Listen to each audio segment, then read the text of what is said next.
Emails show Clinton's response to LGBT backlash.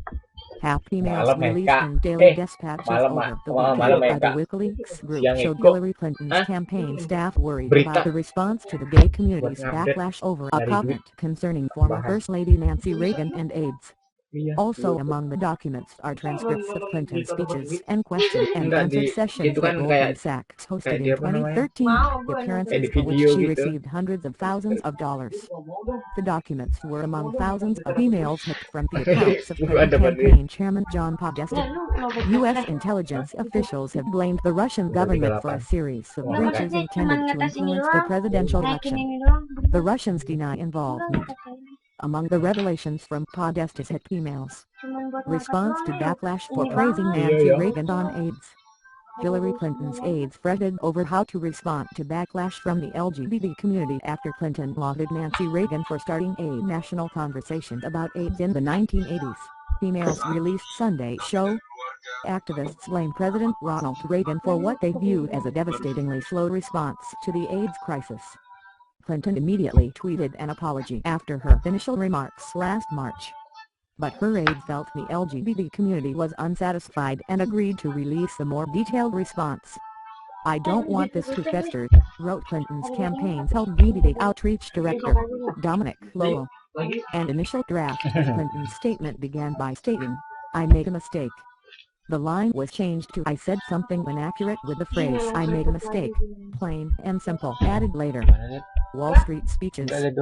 Hillary Clinton generally avoided direct criticism of Wall Street as she examined the causes and responses to the financial meltdown during a series of pay speeches to Goldman Sachs, according to transcripts disclosed by WikiLeaks. 3 transcripts released Saturday did not contain any new bombshell showing she was unduly influenced by contributions from the banking industry, as her primary rival Bernie Sanders had suggested. Still, her soft-handed approach in the speeches was likely to act as a reminder to liberals in the party of their concerns that the Democratic presidential nominee is too close to Wall Street to be an effective check on its successes if elected. Clinton's campaign neither confirmed nor denied that the speech transcripts and leaked Podesta emails are authentic, but there have been no indications that they were doctored before being released. Apology tour.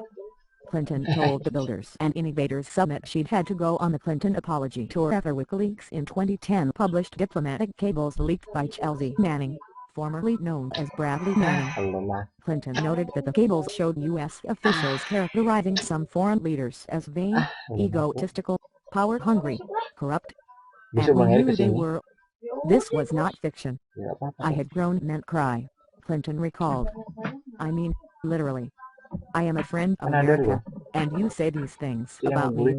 Serious." Clinton, a few months after departing the State Department in 2013, told a Goldman Sachs conference in South Carolina that she would have liked to see the U.S. intervene in Syria as covertly as it's possible for Americans to intervene. She added, "We used to be much better at this than we are now. Now, you know, everybody can't help themselves. They have to go out and tell their friendly reporters and somebody else, 'Look what we're doing and I want credit for it.'" Filibuster. Clinton appears to call for eliminating the filibuster rules in the Senate that make a 60-vote threshold necessary to pass most items rather than a 50-vote majority. Clinton says we need to change the rules in the Senate and says presidential nominees as well as policies deserve an up or down vote. Republicans are already incensed that Senate Democrats recently changed the rules to eliminate the filibuster for most nominations, an extraordinary step known as the nuclear option.